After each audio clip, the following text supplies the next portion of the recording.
We work to the social model of disability, which basically focuses on the barriers that are created by society rather than the impairments that individual people may have.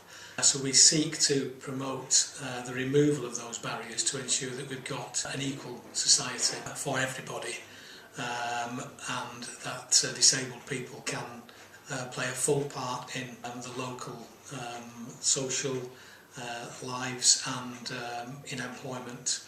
And we hope through our work that we have made Manchester a more accessible place for disabled people and help disabled people in Manchester to live independently.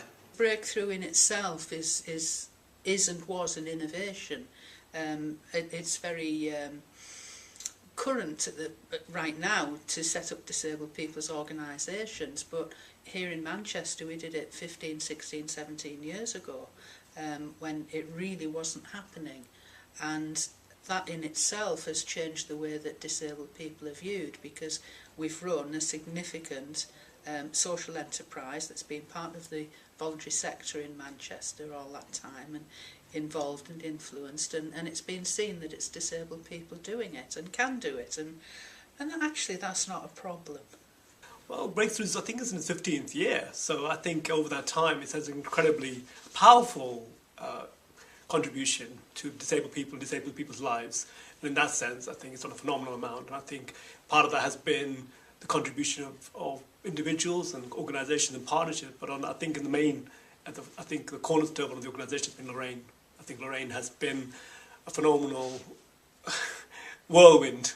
You know, she's been a phenomenal champion of disabled people's rights and concerns. Not having worked for a disabled people's organisation before, and not particularly having been exposed to the social model and disability rights in any great depth before, I certainly found Lorraine's knowledge and understanding of those issues and how they affect the lives of disabled people to be very enlightening, and I think that is the experience of any number of people who've come into contact with Lorraine over the years. As I say, she's been able to get a national profile for us here, and Manchester itself as a city has benefited from that national profile that Lorraine's brought for us.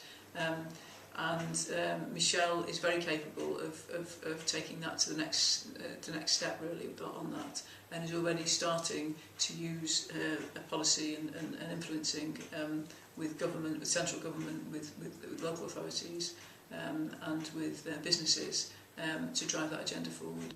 If the commitment of the staff who are involved is anything to go by, what will happen for Breakthrough is that they will reshape themselves, they will consolidate, and then they'll move on to bigger and better things. That's what I would hope for.